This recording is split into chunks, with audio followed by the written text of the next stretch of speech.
Mark సువార్త 10వ అధ్యాయము. ఆయన అక్కడ నుండి లేచి యూదయ ప్రాంతములకును యోర్దాను అద్దరికిని వచ్చెను. జనసమూహములు తిరిగి ఆయన యొద్దకు కూడి వచ్చిరి. ఆయన తన వాడుక చొప్పున వారికి మరలా బోధించుచుండెను. పరిసయ్యులు ఆయన యొద్దకు వచ్చి ఆయనను శోధించుటకై, పురుషుడు తన భార్యను విడనాడ న్యాయమా అని ఆయననడిగిరి. అందుకాయన, మోషే మీకేమి ఆజ్ఞాపించెనని వారినడిగెను. వారు పరిత్యాగ పత్రిక వ్రాయించి ఆమెను విడనాడవలెనని మోషే సెలవిచ్చెనని చెప్పగా, యేసు, మీ హృదయ కాఠిన్యమును బట్టి అతడి ఈ ఆజ్ఞ మీకు వ్రాసి ఇచ్చెను గాని, సృష్ట్యాది నుండి దేవుడు వారిని పురుషునిగాను స్త్రీనిగాను కలగజేసెను. ఈ హేతువు చేత పురుషుడు తన తల్లిదండ్రులను విడిచిపెట్టి తన భార్యను హత్తుకొనును, వారిద్దరూ ఏక శరీరముగా నుందురు. కాబట్టి దేవుడు జతపరిచిన వారిని మనుష్యుడు వేరుపరచకూడదని వారితో చెప్పెను. ఇంటికి వచ్చి శిష్యులు ఈ సంగతిని గూర్చి ఆయనను మరలా నడిగిరి. అందుకాయన, తన భార్యను విడనాడి మరియొకతను పెళ్లి చేసుకొనువాడు తాను విడనాడిన ఆమె విషయమై వ్యభిచరించువాడగును. మరియు స్త్రీ తన పురుషుని విడనాడి మరియొకని పెళ్లి చేసుకొనిన ఎడల ఆమె వ్యభిచరించు అగునని వారితో చెప్పెను. తమ చిన్న బిడ్డలను ముట్టవలెనని కొందరాయన యొద్దకు వారిని తీసుకొని వచ్చిరి. అయితే శిష్యులు వారిని తీసుకొని వచ్చిన వారిని గద్దించిరి. యేసు అది చూచి కోపపడి, చిన్న బిడ్డలను నా యొద్దకు రానీయుడి, వారి నాటంకపరచవద్దు. దేవుని రాజ్యము ఇలాంటి వారిదే.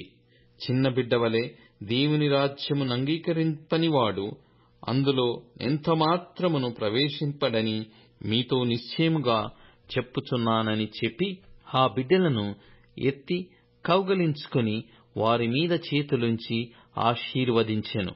ఆయన బయలుదేరి మార్గమున పోవుచుండగా ఒకడు పరిగెత్తుకుని వచ్చి ఆయన ఎదుట మోకాళ్ళుని, సద్బోధకుడా, నిత్య జీవమునకు వారసుడనగుటకు నేనేమి చేయుదునని ఆయననడిగెను. యేసు, నన్ను సత్పురుషుడని ఏల చెప్పుచున్నావు? దేవుడొక్కడే గాని మరి ఎవడునూ సత్పురుషుడు కాడు. నరహత్య చేయవద్దు, వ్యభిచరింపవద్దు, దొంగిలవద్దు, అబద్ధ సాక్ష్యము పలకవద్దు, మోసపుచ్చవద్దు, నీ తల్లిదండ్రులను సన్మానింపుము అను ఆజ్ఞలు నీకు తెలియను గదా అని అతనితో చెప్పెను. అందుకతడు, బోధకుడా, బాల్యము నుండి ఇవన్నీయు అనుసరించుచునే యుంటినని చెప్పెను. యేసు అతని చూచి అతని ప్రేమించి, నీకు ఒకటి కొదవగానున్నది. నీవు వెళ్లి నీకు కలిగియున్నవి అమ్మి బీదలకిమ్ము, పరలోకమందు నీకు ధనము కలుగును. నీవు వచ్చి నన్ను వెంబడించుమని చెప్పెను. అతడు మిగుల ఆస్తిగలవాడు గనుక ఆ మాటకు ముఖము చిన్నబుచ్చుకొని దుఃఖపడుచు వెళ్ళిపోయెను. అప్పుడు యేసు చుట్టూ చూచి, ఆస్తిగలవారు దేవుని రాజ్యములో ప్రవేశించుట ఎంతో దుర్లభమని తన శిష్యులతో చెప్పెను. ఆయన మాటలకు శిష్యులు విస్మయమొందిరి. అందుకు యేసు తిరిగి వారితో ఇట్లనెను, పిల్లలారా, తమ ఆస్తియందు నమ్మకముంచువారు దేవుని రాజ్యములో ప్రవేశించుట ఎంతో దుర్లభము.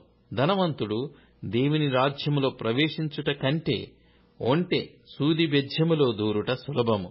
అందుకు వారు అత్యధికముగా ఆశ్చర్యపడిరి. అట్లయితే ఎవడు రక్షణ పొందగలడని ఆయననడిగిరి. యేసు వారిని చూచి, ఇది మనుష్యులకు అసాధ్యమే గాని దేవునికి అసాధ్యము కాదు. దేవునికి సమస్తమును సాధ్యమే అనెను.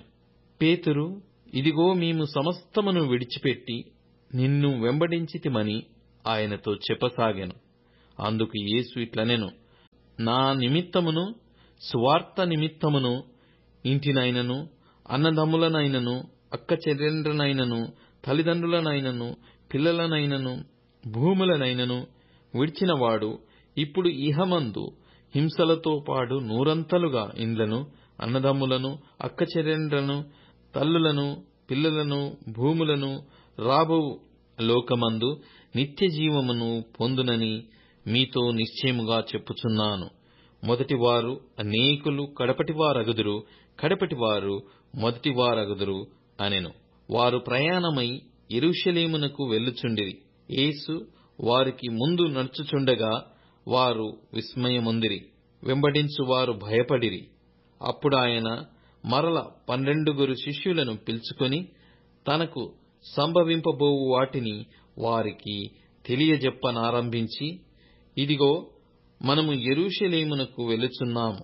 మనుష్య కుమారుడు ప్రధాన యాజకులకును శాస్త్రులకును అప్పగింపబడును.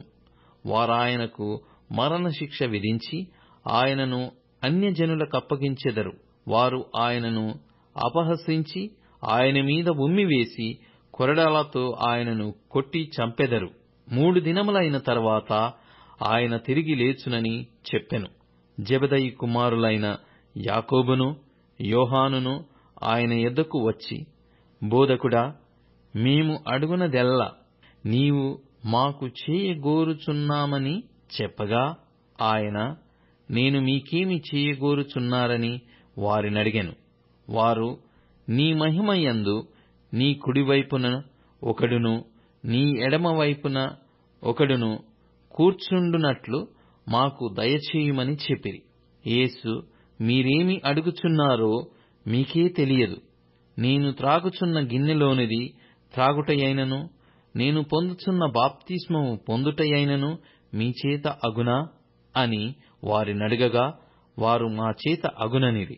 అప్పుడు యేసు, నేను త్రాగుచున్న గిన్నెలోనిది మీరు త్రాగెదరు, నేను పొందుచున్న బాప్తిస్మము మీరు పొందెదరు గాని నా కుడివైపునను ఎడమవైపునను కూర్చుండనిచ్చుట నా వశములో లేదు. అది ఎవరికి సిద్ధపరచబడెనో వారికే దొరుకునని వారితో చెప్పెను. తక్కిన 10 శిష్యులు ఆ మాట విని యాకోబు యోహానుల మీద కోపపడసాగిరి. యేసు వారిని తన యొద్దకు పిలిచి వారితో ఇట్లనెను, అన్యజనములలో అధికారులని ఎంచబడిన వారు వారి మీద ప్రభుత్వము చేయుదురు. వారిలో గొప్పవారు వారి మీద అధికారము చేయుదురని మీకు తెలియను. మీలో అలాగుండకూడదు. మీలో ఎవడైనను గొప్పవాడై యుండగోరిన ఎడల వాడు మీకు పరిచారము చేయువాడై యుండవలెను. మీలో ఎవడైనను ప్రముఖుడై యుండగోరిన ఎడల వాడు అందరికీ దాసుడై యుండవలెను. మనుష్య కుమారుడు పరిచారము చేయించుకొనుటకు రాలేదు గాని పరిచారము చేయుటకును అనేకులకు ప్రతిగా విమోచన క్రయధనముగా తన ప్రాణము ఇచ్చుటకును వచ్చెననెను. వారు యెరికో పట్టణమునకు వచ్చిరి. ఆయన తన శిష్యులతోనూ బహుజన సమూహముతోనూ యెరికో నుండి బయలుదేరి వచ్చుచుండగా, తీమయి కుమారుడగు బర్తిమయి యను గ్రుడ్డి భిక్షకుడు త్రోవ పక్కను కూర్చుండెను. ఈయన నజరేయుడైన యేసు అని వాడు విని, దావీదు కుమారుడా యేసు, నన్ను కరుణింపుమని కేకలు వేయ మొదలుపెట్టెను. ఊరకొండమని అనేకులు వానిని గద్దించిరి. గాని వాడు, దావీదు కుమారుడా, నన్ను కనికరింపుమని మరి ఎక్కువగా కేకలు వేసెను. అప్పుడు యేసు నిలిచి వానిని పిలువుడని చెప్పగా, వారా గ్రుడ్డివానిని పిలిచి, ధైర్యము తెచ్చుకొనుము, ఆయన నిన్ను పిలుచుచున్నాడు, లెమ్మని వానితో చెప్పిరి. అంతట వాడు బట్టను పారవేసి దిగ్గున లేచి యేసునొద్దకు వచ్చెను. యేసు, నేను నీకేమి చేయగోరుచున్నానని వానినడుగగా, ఆ గ్రుడ్డివాడు, బోధకుడా, నాకు దృష్టి కలగజేయుమని ఆయనతో అనెను. అందుకు యేసు, నీవు వెళ్ళుము, నీ విశ్వాసము నిన్ను స్వస్థపరచెనని చెప్పెను.